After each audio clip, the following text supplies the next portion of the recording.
On July 8, 1947, the U.S. Army claimed to have found a flying saucer. I have to believe this was something from another civilization. But within hours, they retracted the statement. 60 years later, the debate is still raging. We truly are dealing with something off the planet. It's right out of a 1950s science fiction movie. Did the U.S. military recover extraterrestrials and their spaceship? He had some dead aliens out there. If true, the U.S. government has kept one of the greatest secrets in history, that we are not alone in the universe. It's the most important story of the millennium. If not, a footnote has become a legend.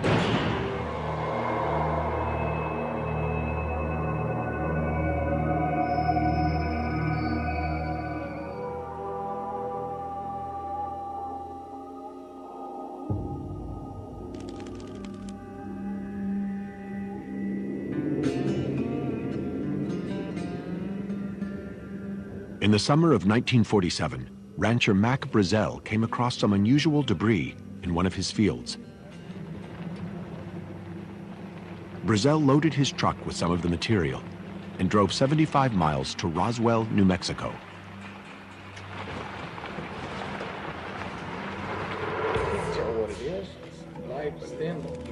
He took it to show Sheriff George Wilcox. While he was there, local radio reporter Frank Joyce called in to see if the sheriff had any good stories. Yeah, Sheriff Wilcox, this is Frank Joyce. How's it going? The officer passed the phone to Mac Brazel. He told the radio reporter that he might have found the remains of a flying saucer. I thought, I have a real crank here, a guy who has picked up some information about something, and he's got it all wrong, you know. This was a hoax. Myself, I don't believe it. To get rid of the likely hoaxer, Joyce told him to get in touch with the military.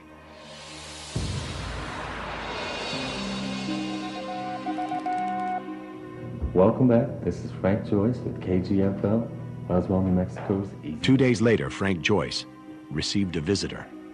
It was Lieutenant Walter Hote, press officer for America's only nuclear bomb squad, the 509th, stationed at Roswell. He owed me a story.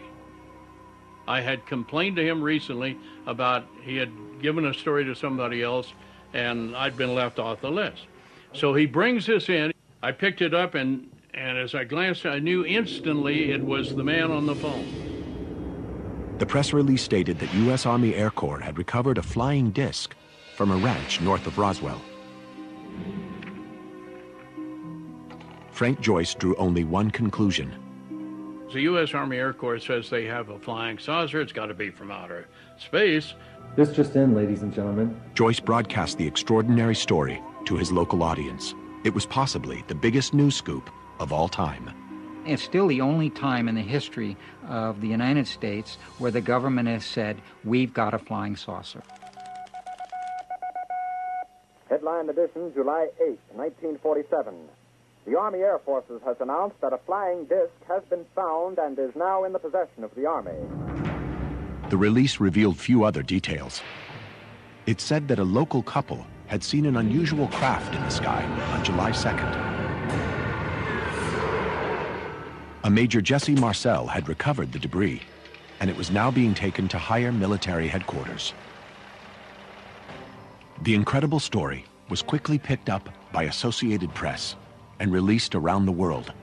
As soon as this story came out, all hell broke loose. New York calls, London calls. God, the world wanted to know about this. The concept of flying discs or flying saucers had caught the world's attention just 2 weeks earlier. On June 24th, a respected pilot, Kenneth Arnold, reported seeing 9 objects flying over Mount Rainier like saucers skipping over a pond. Well, at about 2:15, I took off from Chehalis, Washington, and I noticed to the left of me a chain which looked to me like the tail of a Chinese kite. They looked something like a pie plate that was cut in half with a sort of a convex triangle in the rear. Even though Arnold described the craft as having bat-like wings, the image of a flying saucer lodged with the public, and the term stuck. Over the next few weeks, hundreds of sightings of these new flying saucers were reported. The breaking news that one had been recovered near Roswell would at last unravel a mystery on the minds of anxious millions. What were these craft? How did they travel so fast? And were they from this planet or another? I don't believe that it was anything belonging to the United States. I don't believe it was anything belonging to Russia. The news of the recovery was important enough that FBI Chief J. Edgar Hoover asked to be kept informed. The mystery material was flown to Fort Worth, Texas, for analysis. 4 hours later, a press conference was called by Base Commander General Roger Ramey. He told the media that contrary to earlier reports, the debris was from nothing more than a weather balloon, and certainly not a flying saucer.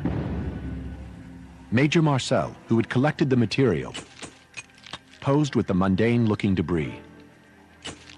The public quickly accepted the military's explanation. Most people don't realize that back 60 years ago, things were a lot different than they are today. If you were told by the government that it was a pink elephant, you would accept that. Overnight, one of the greatest headline stories became nothing but a footnote.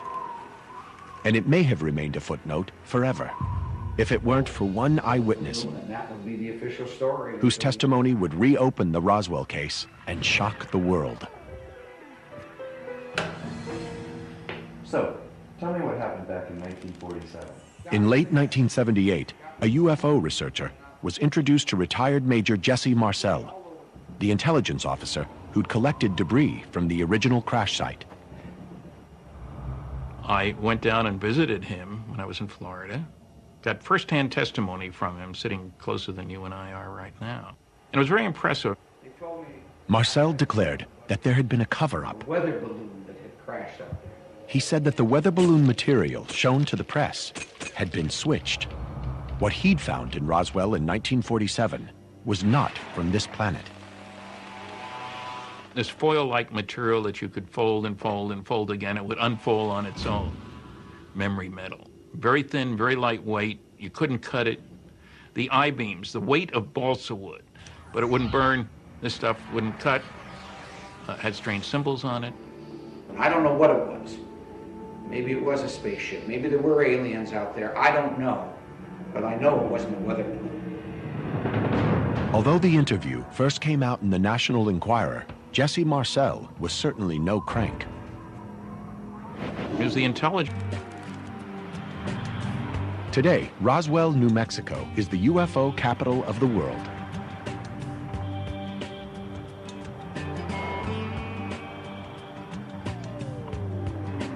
Every year, thousands descend on the town to pay homage to the home of E.T. Toys and t-shirts depict the aliens believed to have landed here in 1947. A museum is dedicated to maintaining the integrity of the Roswell legend. While some come out of curiosity, most ufologists are convinced that the government has been hiding the evidence of ET for 60 years. A Gallup poll in 2005 showed that 1 in 4 American adults believe that extraterrestrials have visited Earth. Self-styled UFO investigators like Dennis Balthaser have been coming here for years to try to piece together the Roswell enigma. Something happened here in 1947 that was covered up, and 60 years later is still covered up. No single piece of physical evidence from the 1947 crash has ever surfaced publicly. Declassified documents haven't as yet revealed any compelling evidence, so UFO campaigners are forced to rely almost solely on individual testimony. The witnesses, to me, are key. Those are key ingredients to solving this. Now, getting the witnesses to talk is a different story. Since 1978, over 100 witnesses have been persuaded to talk. Many of them, like George Newling, offer little more than glimpsed memories. what I seen, it wasn't made in this world. 17-year-old Private Newling was working on B-29s at Roswell in 1947 when he remembers catching sight of something he thinks was part of a spaceship.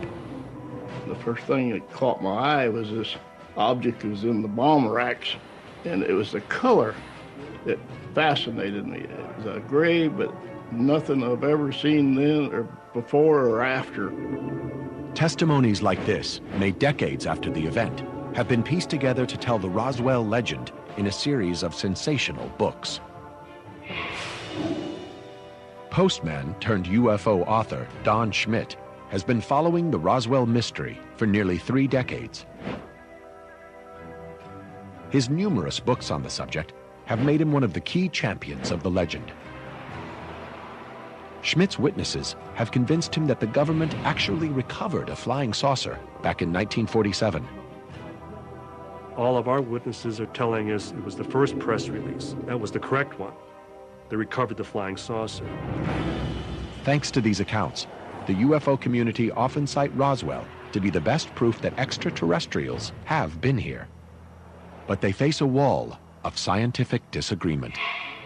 Eyewitness accounts are completely unreliable.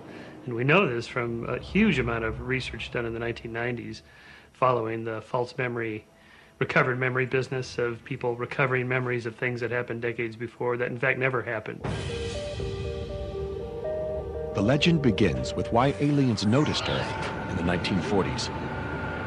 What is the one specific intelligence signal that is still traveling out through our galaxy? And that's that first atomic bomb flash from June of 1945. And it still took them 2 years to get here. And they appeared to have arrived en masse to some degree in the summer of 47. In fact, the first signals in space were a decade earlier with the advent of radio and television. I think they were here to scope out the activity here. You'd want to find out about the military. You had White Sands Proving Ground, where they were doing all the V-2 rocket launches. Los Alamos, where they were still conducting atomic research. And then here in Roswell, where you had the first atomic bomb squadron, the 519th Bomb Group. Other Roswell campaigners think the aliens had come here to save us. Maybe they came to help. Roswell is less than 100 miles from where the atomic bomb was set off 2 years before the incident happened. Were they sitting out there wondering, what are these clowns up to? Are they going to self-destruct?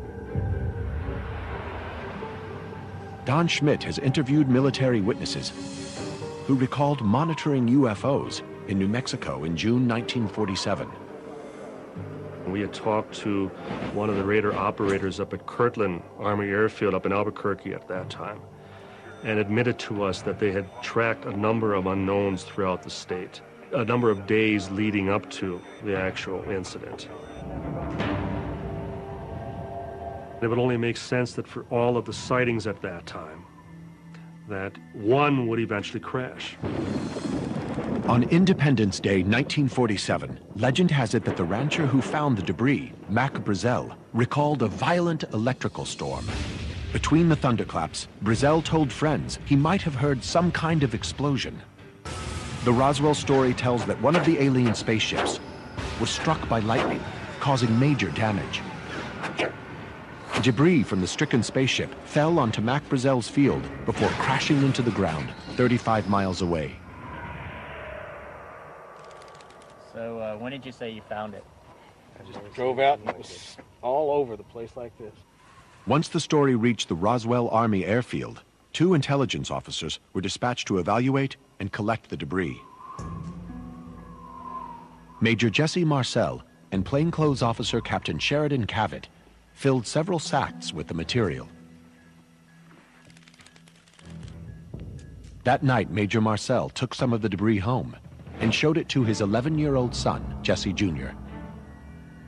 And when I walked in, I thought, well, why are you waking me up just to look at some garbage here? And he says, no, look at this carefully because this is not anything you'll ever see again. And he says, I think this is parts of what they call flying saucers. In the meantime, they've also learned that there's another site much closer to town, also based on civilian testimony. A now dead witness, Jim Ragsdale, professed to have been with his girlfriend when he saw the spaceship crash 50 miles northwest of Roswell. In an affidavit, the local Romeo told how the military quickly arrived and removed both the crashed alien spaceship and its dead crew. North of town, they are loading onto a flatbed and loading into ambulance trucks the remains of a ship and crew. According to Ragsdale's testimony, 4 extraterrestrial bodies were found in the wreckage. The aliens were said to be small, with large heads and huge eyes. We have talked to witnesses who are first-hand witnesses, second, third, fourth-hand witnesses. Their stories pretty well collaborate. The description of the bodies that were found. It's probably just... Radio reporter Frank Joyce remembers that Mac Brazel told him there were alien bodies at the first debris site. The key question I asked him was, look, were there any passengers? He said, yes, there were little people. They were not human, and they were dead. In other words, he had some dead aliens out there. If any of these reports were accurate, a crashed alien craft and its dead crew were now in the hands of the U.S. military. Several witnesses claimed the military then took the debris and bodies to Hangar 84 at Roswell's Army Airfield. We've heard of military surrounding the hangar, debris and bodies. Inside the hangar, guarded, military outside with weapons. I have interviewed a witness who claims to have seen a body in the hangar where the debris was taken prior to being shipped to Wright Field up in Ohio. Wright-Patterson Airfield in Ohio is a top-secret military base for examining enemy aircraft. Only second-hand testimony exists of alien materials being flown there, but it has become an accepted part of the Roswell legend. Back in Roswell, eyewitnesses, like Jim Ragsdale, testified that there was a huge recovery operation. 50 to 60 troops are up at the debris field on hands and knees, shoulder to shoulder, picking up every last shard of that wreck. Yeah, that's good. The Roswell defenders also claim that as part of the cover-up, the military ransacked media offices. We have numerous accounts from the radio stations as well as the newspapers describing how military MPs went from office to office, confiscating, ransacking desks and file cabinets. UFO promoters report that a number of witnesses, like rancher Mac Brazel, were threatened to keep the story quiet.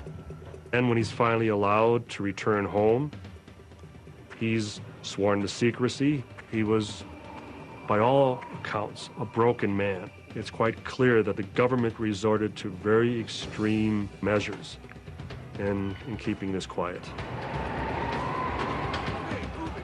The Roswell legend only came to life in the late 1970s, 30 years after the fact. But strangely, it follows almost the exact same storyline as a 1950s UFO hoax. Coincidence or not? In 1938, Orson Welles dramatized The War of the Worlds for a nationwide radio audience. Welles's performance was so convincing that thousands ran terrified into the streets, believing they were already under attack from robotic Martians. The War of the Worlds phenomenon is no different in principle than any mass hysteria. This is how they work. An idea gets planted, it gets started in some form of medium communication, people hear it, and they start talking about it, then the panic builds. Ever since Welles's broadcast, the threat of alien visitors from outer space has been part of popular culture. But in 1945, a much greater threat came from the skies. The fear of a nuclear war was suddenly very real. The Cold War was a upon us. We were deathly afraid of the Russians and hydrogen bombs and attacks of all sorts. Then, to add to public fear, in June 1947, there were hundreds of sightings of unidentified flying objects. What were they, and who did they belong to? When the story of a recovered flying disc in Roswell hit the world, it seemed at last the mystery of flying saucers would be solved. But almost immediately, the story disappeared. America continued to search for answers elsewhere. Were these flying saucers Russian spy planes? Or were they our own? Or were they literally from another world? Hundreds of UFO movies, books, and comics played to the public's fascination. Here we had flying saucers, aliens and spaceship playing on television and movies, and while they were frightening, they were entertainment that took us away from the real fear, which was the Russians. Then in 1950, a non-fiction book offered proof that aliens were visiting us. Behind the Flying Saucers, written by Hollywood columnist Frank Scully, was a sensational account of a crashed UFO.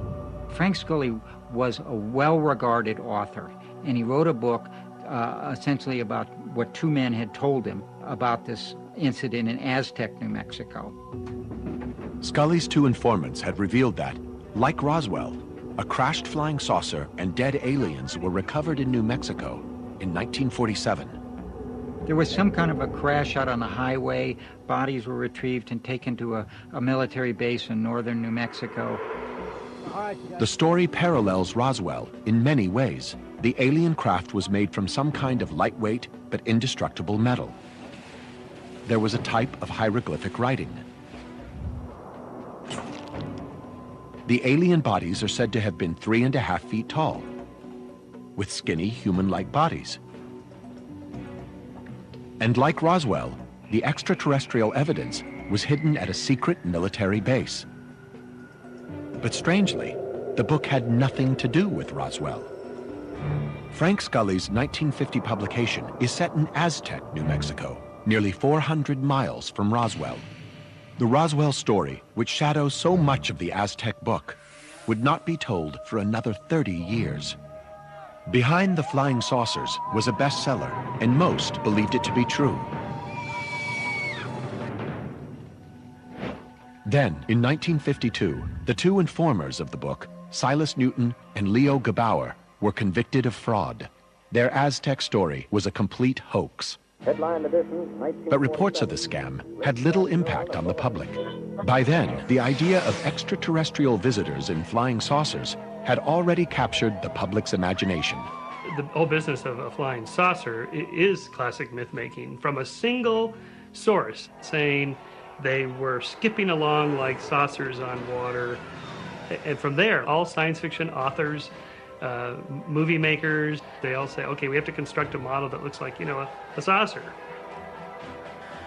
In other words, science fiction was becoming science fact. Many of these 1950s sci-fi movies were set in the deserts of New Mexico, a hotbed of top-secret projects. From nuclear bombs to V-2 rockets to experimental crafts and other deadly weapons.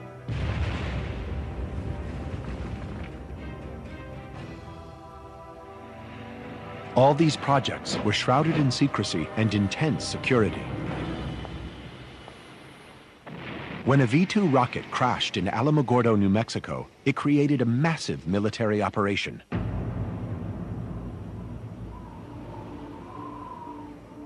We had a batch of GIs, basically shoulder to shoulder, marching down this valley where the crash occurred. Naturally, some people had picked up a few pieces of metal and said, I've got me a souvenir. The Army went door to door, so they recovered all the wreckage. Such covert action eventually created suspicion among the public. Science fiction started to paint the military as the bad guys. Then in the 1960s came the Vietnam War. It was the first war the Americans weren't likely to win. The huge loss of life and clandestine operations changed Americans' image of their government. Richard Nixon's deceptions and scandals added to the nation's growing distrust.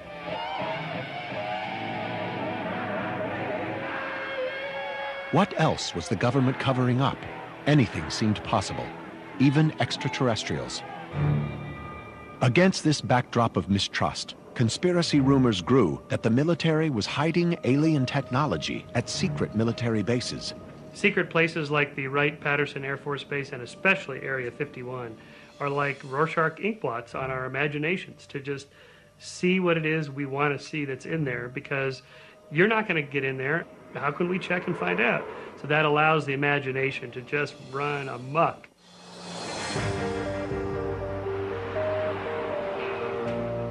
UFO advocates fervently believe that the government is hiding an alien craft and its dead crew. Something did crash. Something was recovered. Whatever was recovered, the government still has it in its possession. Sensational books and films have made bold claims of an incredible military cover-up. But demands on the government to make public any secrets on extraterrestrials have failed to uncover any relevant information. SETI is an independent scientific body searching space for any signal of extraterrestrial intelligence. The facts are that we haven't found the signal from space that would tell us that there's somebody out there. Is it possible that ET could have known about Earth in the 1940s? Shostak thinks the theory of aliens noticing atomic blasts in 1945 is implausible. Well, that means they can't be more than 1 light year away, right? Because it would take a year for the signal, the light from those explosions to get to them, and they have to come back down here. They can't go faster than the speed of light. So 1 year out, 1 year back, that's 2 light years to get back here by 1947. There are no stars within 1 light year of the sun. Whatever the truth about Roswell, the fact remains that from June 1947 onwards, there were UFO sightings all over America. 1 year later, the Pentagon responded with an investigation to gather military and civilian testimony. It became known as Project Blue Book. In June that year, just 12 months after the supposed Roswell incident, a Project Blue Book advisory committee met in secret to discuss their findings. Colonel Howard McCoy, Chief of Intelligence for the Army, confirmed at the secret meeting that the military had never recovered a flying saucer. He then went on to make a statement that is devastating to the Roswell case. McCoy said, and I quote, "I can't even tell you how much we would give to have one of those crash in an area so that we could recover whatever they are." If the alien story of Roswell were true, such a recovery would certainly have generated a huge military paper trail.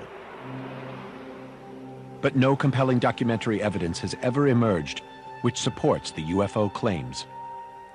Their only proof comes from witness accounts. This long list of witnesses is very curious because they didn't come out of the closet, so to speak, until the 1980s when Roswell became the Roswell incident, the mecca of ufology, and that tells us more about modern myth-making than it does about eyewitness accounts. In 1989, claims that dead aliens were at the crash site created quite a stir. But these claims only surfaced 40 years after the event. The first to mention extraterrestrial bodies was retired mortician Glenn Dennis. Glenn Dennis was a mortician at Ballard Funeral Home. He claims that he knew a nurse out at the base at the infirmary that was involved with taking notes while they were doing an examination on a body. And she had drawn a sketch of an alien face and hand and given it to Glenn. Neither the nurse nor the original drawing has ever been found, causing suspicion of the claim. Dennis redrew what he asserts the mystery nurse had shown him. Seth Shostak wonders why the aliens look so humanoid. It's unlikely that the aliens will look like us, but it's very handy if you're making a film or a TV series about aliens, that they look something like us, because otherwise, how are you going to relate to them as a member of the audience? Frank Joyce recalls that rancher Mac Brazel told him that there were also alien bodies up at the debris site. I remember on the phone he told me he had some dead aliens out there. But Major Jesse Marcel, who was keen to prove the debris was alien, never mentioned any bodies. My dad never saw them, or if he did, he never mentioned it to me, but I think had he seen them, he would have certainly made it be known that, yeah, there were some people out there too. Even the UFO community has mixed feelings about the allegations of alien bodies. The part about the Roswell incident involving bodies is extremely questionable, primarily because nothing was mentioned about them for many years, and the number of bodies varies depending who you talk to. Dennis Balthaser acknowledges the Roswell story is littered with unreliable witnesses. Some witnesses have decided to elaborate on their stories. Some have outright lied. Some weren't involved at all, but have given the impression that they were. The false testimony and many hoaxes in the Roswell legend are reminiscent of the 1950 novel Behind the Flying Saucers. The only concrete part of the Roswell legend is that some kind of debris was found in Mac Brazel's field in 1947.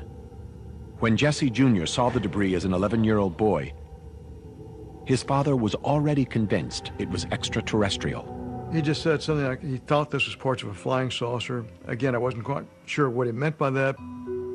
Jesse Marcel is the only person alive today who has consistently claimed to have handled the material. His testimony is key to proving the Roswell incident was extraterrestrial.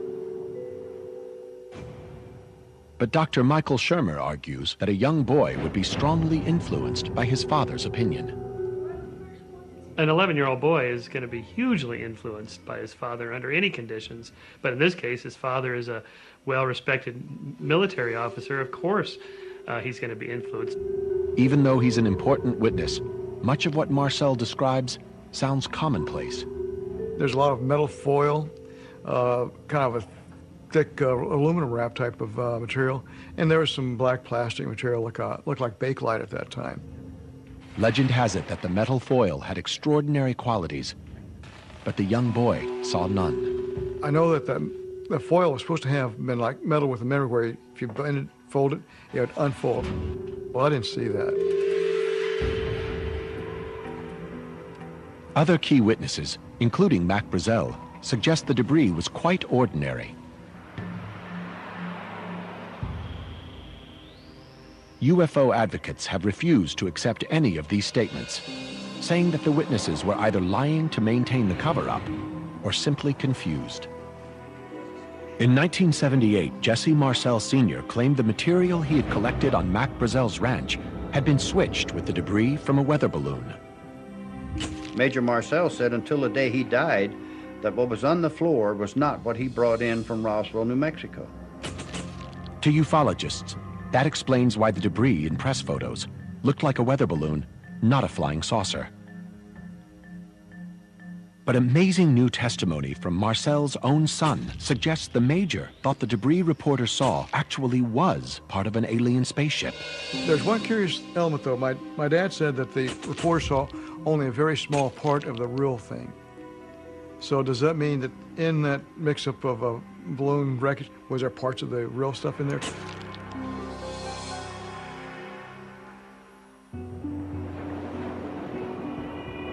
Today, Jesse Marcel admits that it's possible that the foil-like material in the photographs and what his father had brought home could be the same.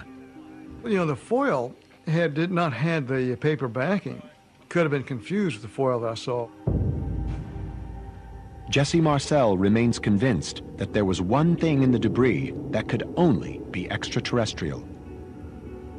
He describes small metal-like I-beams with hieroglyphic symbols.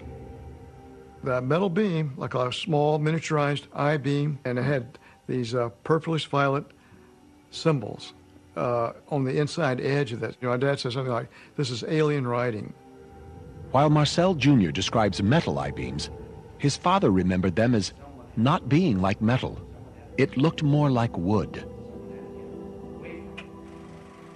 Such contradictions among eyewitnesses are widespread among the Roswell faithful. Other key witnesses also described very earthly debris of wooden sticks, tinfoil, a tough paper, and rubber strips. Scientists and skeptics alike find it hard to believe an alien spaceship would be constructed from such simple materials. If you're going to go from one star system to another, you need a craft that can go a fair fraction of the speed of light. It has to go tens, maybe 100,000 miles a second. Well, a craft like that is going to have enormous engines. It's going to be something that's going to, probably be the size of an ocean liner. This is not going to be a little, souped-up motorbike. While the physical abilities of this material remains in question, almost all the key witnesses made reference to seeing unusual markings. Jesse Marcel described seeing alien hieroglyphs on small metal I-beams. I have to believe this was something from another civilization. I'm absolutely convinced of that. The Marcels both think they saw alien hieroglyphics. But other witnesses testified to seeing nothing more than flowered patterns. If the origin of these markings can be identified, it might solve the Roswell mystery once and for all. It's about time people knew that something strange went on out there that night. In 1978, when Jesse Marcel recalled events from 30 years earlier, he unwittingly kick-started the Roswell legend.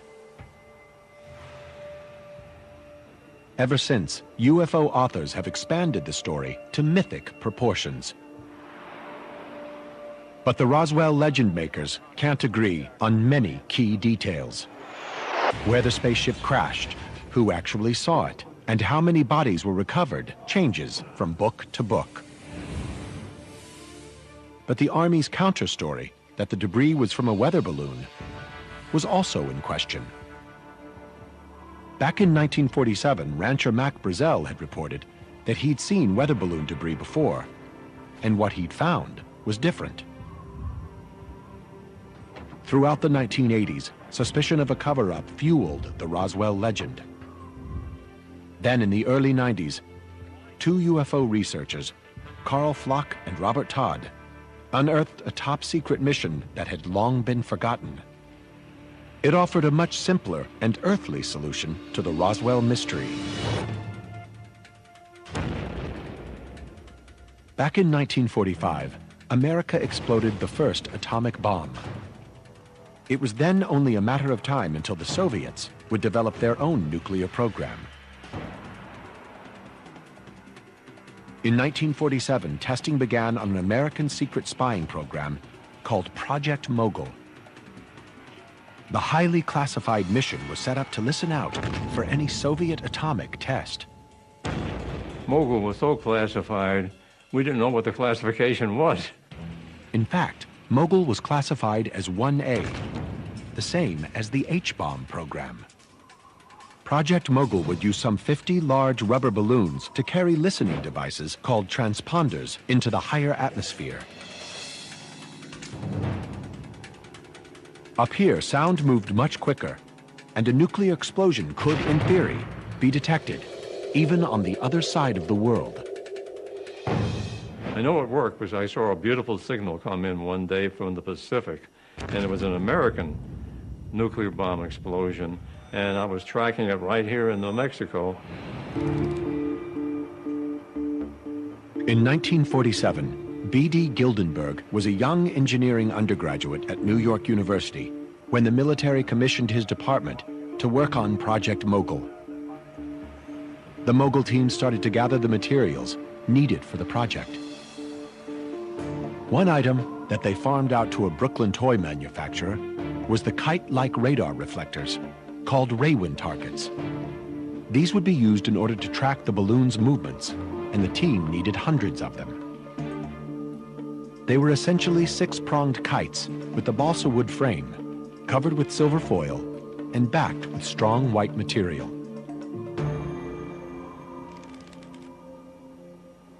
In June 1947, the NYU team traveled with all their equipment to White Sands Testing Range in New Mexico. From this remote desert location, they began experimental launches of their new top-secret mission. This was the first time that constant level balloons were used in the United States, which we were still learning about and still experimenting with. On the 4th of June, test flight number 4 was launched in mid-afternoon. But due to cloud cover, the Mogul team soon lost it on both radar and spotter plane. As it drifted northeast towards Roswell, the free trailing device was some 600 feet long, twice the height of the Statue of Liberty. With up to 50 large balloons, 9 shiny Raywin targets, ballast controls, and transponders, it would have looked very different from a weather balloon. Eventually, the neoprene rubber balloons disintegrated, showering the desert below. Although the mission was top secret, the equipment itself was of little value, and the Mogul team deemed its recovery low priority. Brazel's description of the debris being of rubber, silver foil, and balsa wood, and that there was lots of it, matches Project Mogul perfectly. The photographs of the debris clearly show similar items. But Jesse Marcel Jr. still believes that the hieroglyphs he'd seen 60 years ago were not from this earth. The I-beams were apart from everything. This was something from another civilization. He had a point. There seemed to be no reason why Project Mogul would have strange hieroglyphic symbols on any part of it. But closer inspection of the design drawings for the radar reflectors offers a vital clue. The paper-backed foil needed to be secured to the balsa frame with both glue and Scotch tape.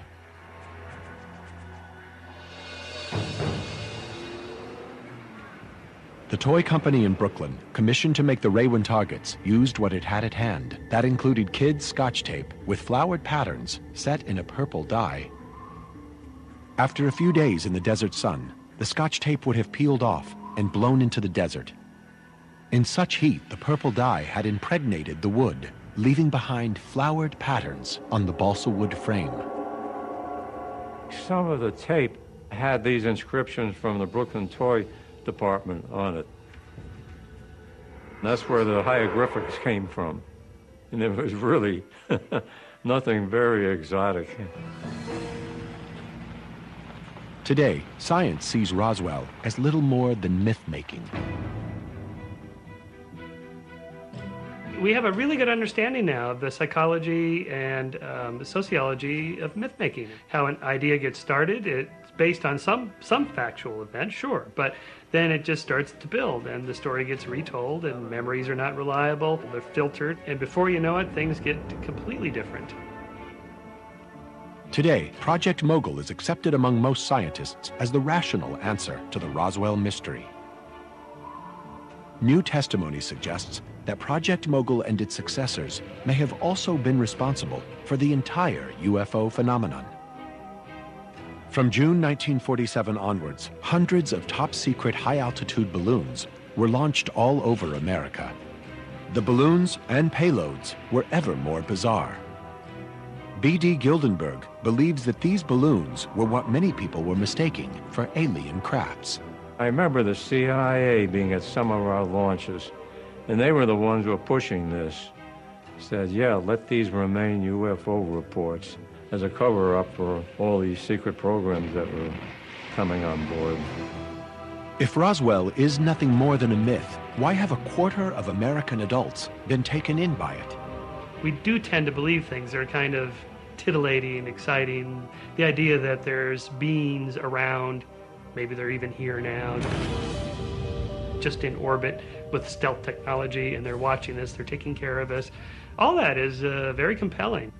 But when we actually go and check, and it turns out not to be true, then it's time to move on to something else. What we now know about Roswell is that Mac Brazel did discover debris in his field, and just as he reported, it wasn't a weather balloon. The government did cover up the truth. Project Mogul was a Category 1A top-secret spy mission, crucial to national security. It did cause a moment of excitement because no one outside of Project Mogul had seen that configuration of a balloon device before. The local army probably did overreact, as they had no idea how sensitive the project or the material was. Wright-Patterson Airfield still remains a top-secret military base responsible for examining strange craft, but of foreign planes, not of ET. UFO spokespeople have already dismissed Project Mogul as bogus, just another government smokescreen. They remain convinced that somewhere under lock and key is a secret X-file that outlines an incredible story. That alien spaceships traveled through the galaxy to save humanity, only to crash in the desert outside Roswell. They refuse to accept that Mac Brazel stumbled across nothing more than the disintegrating debris of a top-secret military project, partially stuck together by Scotch tape. Perhaps the real Roswell conspiracy is that so many have been taken in for so long by nothing but a footnote in history.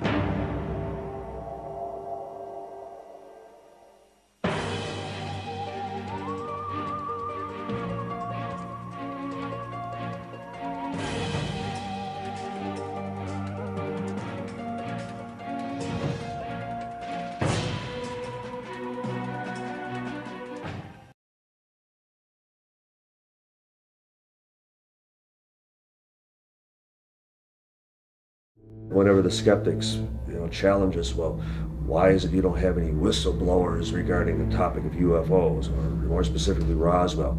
Well, we've had whistleblowers, since 1947. The problem is nobody listens.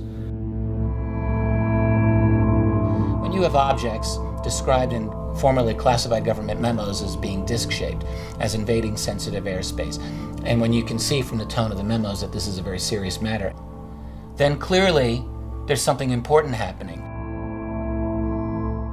There are two photographs, two slides, where you can see the bodies.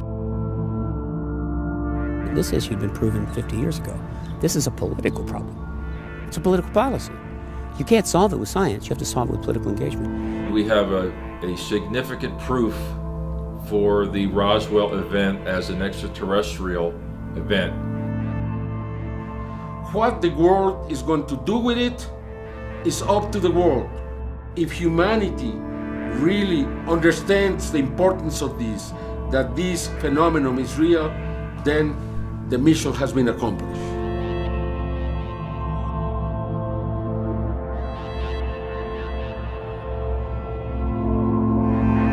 There's no other conclusion for me to draw than the conclusion that I must be going in the right direction. I must be getting close to something that they don't like.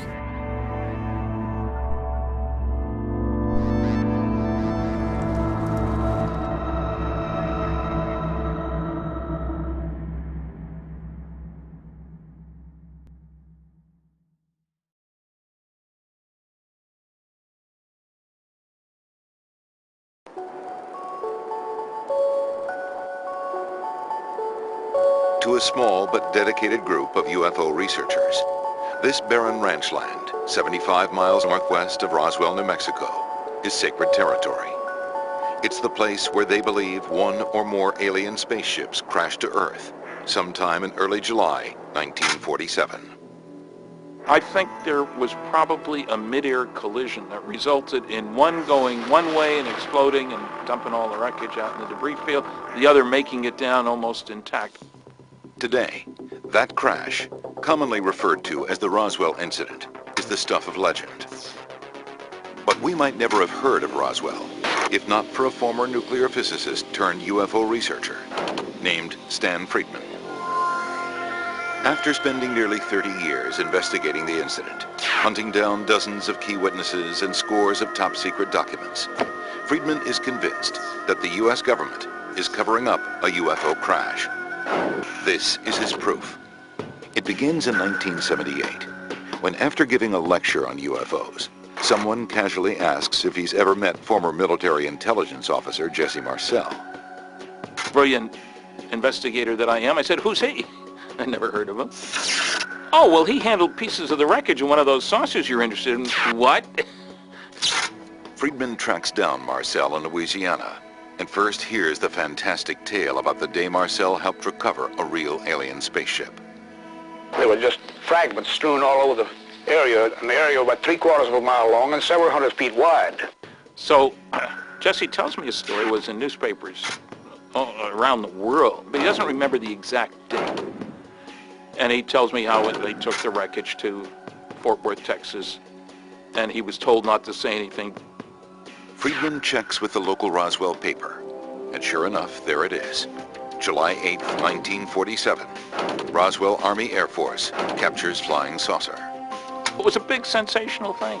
Front page headlines, not just the Roswell Daily Record, which is kind of a small paper, but in the West Coast papers, Los Angeles Herald Express, huge paper, and so forth. But there's a follow-up story, too. One day later, a report from the U.S. military that the wreckage isn't a crashed UFO after all. It's pieces of a downed weather balloon. But now, 30 years later, here's Marcel telling Friedman the balloon story is false, part of a cover-up by the U.S. government. One thing I was certain of, being familiar with all air activities, that it was not a weather balloon, nor an aircraft, nor a missile. It was something else of which we didn't know what it was. In the weeks leading up to the Roswell incident, the country is gripped by UFO fever after a commercial pilot reports seeing 9 strange objects flying over Washington state. He said that they acted like saucers bobbing or skipping across the water. It was from him that the term flying saucer came from.